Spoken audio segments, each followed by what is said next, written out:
Hello everyone, this is Sandy and I'm going to talk to you today about meningitis. So let's start by defining the term meningitis. It's an inflammation of the meninges and the most common sequela to microbial invasion of the central nervous system. Though there are many forms of meningitis, I'm going to focus on viral and bacterial meningitis for this presentation. However, other forms include fungal meningitis, which mimics acute bacterial meningitis and comes from breathing in fungal spores. Parasitic meningitis, also known as eosinophilic meningitis, caused by tapeworm infection of the brain or cerebral malaria, for example. Amoebic meningitis, which is typically caused by swimming in infected waters. And non-infectious meningitis, which comes from autoimmune diseases, such as lupus. Other causes of meningitis could come from chemical reactions, drug allergies, or some types of cancer or inflammatory diseases. So I'd like to do a quick review of what the meninges are before we move on to what happens during the course of meningitis. The meninges consist of 3 protective tissue layers that surround and support the brain and spinal cord. The dura mater is composed of 2 layers itself, one that adheres to the periosteum of the skull and one that adheres to the surface of the brain. These layers protect the soft tissue of the brain. The arachnoid mater is thin and delicate with the arachnoid space below. Strands of collagenous connective tissues called the trabeculae, as you can see right here, extend from the arachnoid mater down to the pia mater, forming the subarachnoid space, and that's where the cerebral spinal fluid flows.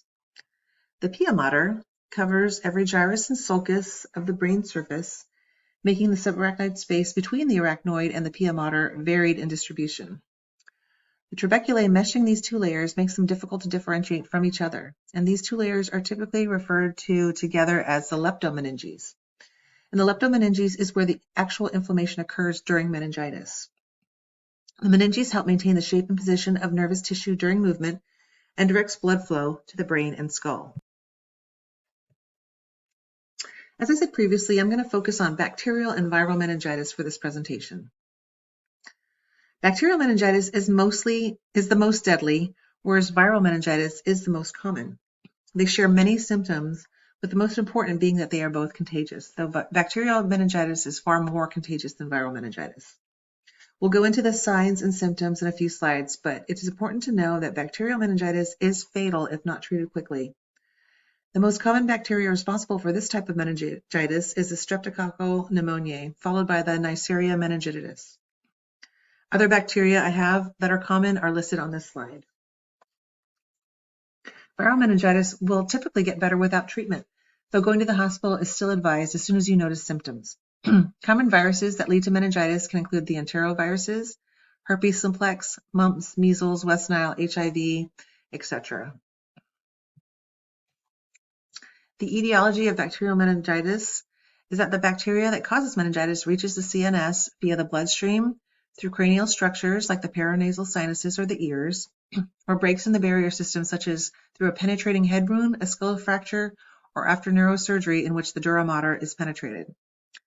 Streptococcus pneumoniae is the bacteria most commonly involved in meningitis in adults, whereas Haemophilus influenza type B has a falling incidence due to HIB vaccine prevalence. Neurological deficits can occur in up to 30 to 50% of survivors of bacterial meningitis. The etiology of viral meningitis is where it's caused by viruses present in the body that find their way into the bloodstream and the brain, or in a retrograde manner from nerve endings, either by infecting the nerve ending in the tissues or by infecting cells of the circulatory system that will then carry that virus through the blood-brain barrier. Viral etiology varies according to the age and location, where the most common cause is the enteroviruses, and you'll often see seasonal incidents where during summer and early autumn there'll be higher numbers of cases.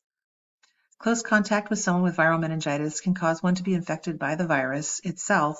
However, that does not necessarily mean it will develop into meningitis. The signs and symptoms in children, as I mentioned earlier, there are a lot of common symptoms between viral and bacterial meningitis. Those include a high fever, chills, a headache, sensitivity to light, neck stiffness or muscle pain, nausea or vomiting, extreme tiredness, or a rash, whose appearance can depend on the type of virus or bacterium. The most common meningitis rash is caused by the Neisseria meningitis bacteria, which are tiny dots that look like pinpricks on your skin. Another thing to note is the non-blanching rash will indicate the seriousness of your meningitis. So if you hold a glass up against your rash and press down, if the appearance of the rash does not change, that means you have a non-blanching rash. In addition to these symptoms that are shared, bacterial meningitis may also cause limb pain, pale skin, cold hands and feet, altered mental state, such as confusion, seizures, especially in children, and tachycardia. In babies, symptoms can include high fever, constant crying, excessive sleepiness, irritability, a high-pitched cry, poor feeding, vomiting, a bulging of the anterior fontanelle, excessive arching of the back and stiffness of the body and neck, or death. So who is at risk? Meningitis is a major global public health challenge, and it can occur anywhere in the world, but there are areas with higher incidence, such as sub-Saharan Africa, also known as the African meningitis belt. Risks are higher when people live in close proximity, such as refugee camps, military settings, or overcrowded housing. There is also a higher risk for those with immune deficiencies and the immunosuppressed, heavy alcohol users, and smokers. As you can see from this list, different age groups are susceptible to different types of meningitis. And it can affect all ages, but children and adolescents are most at risk due to their inclination to participate in activities that are of high risk of spreading meningitis, such as living close to each other in college dorm rooms, sharing drinks or eating utensils, and not being properly vaccinated against meningitis. Because bacterial meningitis affects the cerebral spinal fluid, there are various structures of the body affected, such as the central nervous system, the circulatory system, the musculoskeletal system, and the integumentary system. Viral meningitis does not affect the CNS to the same degree that bacterial meningitis does, because the immune system will intervene. The brain parenchyma is also spared in viral meningitis. And what the brain parenchyma is, it's a functional tissue of the brain that consists of neurons and glial cells. And its function is to transmit messages from the sensory organs to the brain and CNS and back. So sparing of the parenchyma is why you don't see the same systemic effects as you would with bacterial meningitis, because that communication is not impacted. Earlier, I listed ways bacteria could enter the CSF to cause meningitis. Once the bacteria is in the CSF, it multiplies without immediate detection by the body. Because the white blood cell count in the CSF is so sparse, there is no initial inflammatory response to the bacterial presence. The growing bacteria will eventually stimulate the release of the inflammatory response, and it will cause the swelling. Bacteria also eats the available glucose in the CSF, which will then deplete the levels, and that's what damages the brain parenchyma. Complications include hydrocephalus, arterial or venous infarct due to inflammation, abducens palsy, deafness, subdural empyema, which is pus between the dura and arachnoid mater, brain abscess or herniation, and systemic complications such as septic shock. Pathology of viral meningitis begins with the entry of the virus to cause an infection. The secondary infection of the CNS is what causes the meningitis through infection of the choroid plexus epithelium, infection of the lymphoid tissue, inflammation and blood-brain barrier breakdown, infection of peripheral sensory neural pathways, and that strong inflammatory immune response. Often cases of viral meningitis go undetected and undiagnosed due to poor understanding of this condition. So when someone comes in to the hospital with symptoms of meningitis, they will be treated as if it was bacterial meningitis because of the life-threatening course. The gold standard to diagnose meningitis is through analysis of the CSF from a lumbar puncture. They also do blood cultures. There are some cases where the lumbar puncture is delayed, such as if there's an increased intracranial pressure or an intracranial mass. In these cases, a CT or an MRI are performed prior to the lumbar puncture just to ensure safety in doing that lumbar puncture. Despite the delay, treatment of bacterial meningitis is begun, and the CSF analysis will just confirm any diagnosis. Positive CSF results will show increase in white blood cell count, elevated proteins, a low CSF to blood glucose ratio, increased pressure, a positive gram stain, positive culture, meaning bacteria will start to grow in the sample, and detection of bacterial DNA. With viral meningitis, the same procedures are done with the inclusion of a polymerase chain reaction of the CSF. And bacterial meningitis will be ruled out if no bacteria grows in the CSF cultures.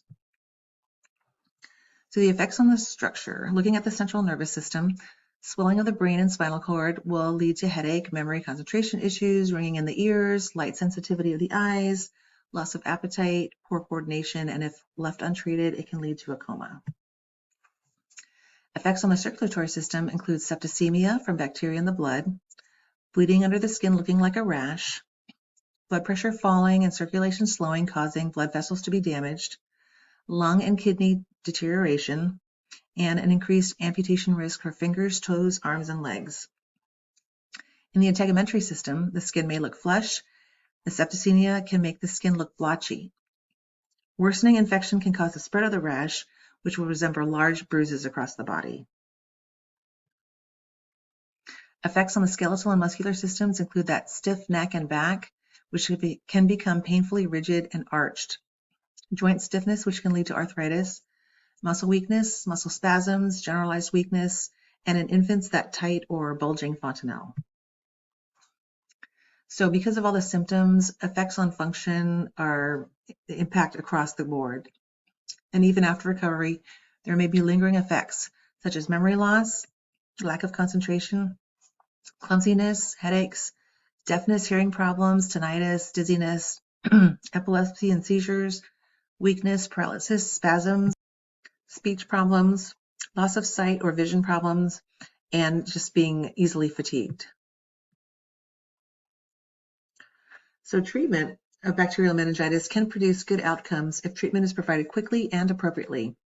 Supportive care includes IV antibacterial drug therapy specific to the bacteria, corticosteroids, and management of complications. The patient should be on respiratory isolation during the first 24 hours to prevent spread.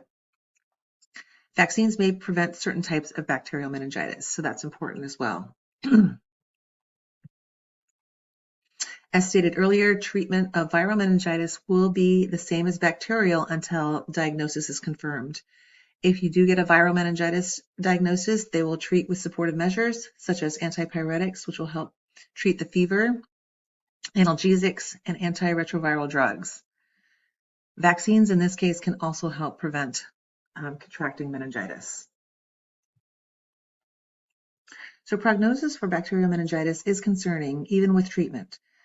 The mortality rate can be significant.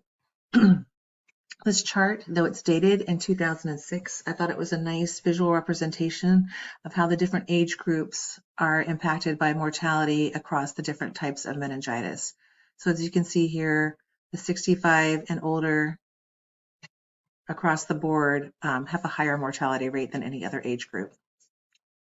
So without treatment, bacterial meningitis will be fatal. And for viral meningitis, it usually resolves spontaneously over a few weeks, sometimes months. Here are my references. And I want to thank you for watching this presentation, and I look forward to answering any questions.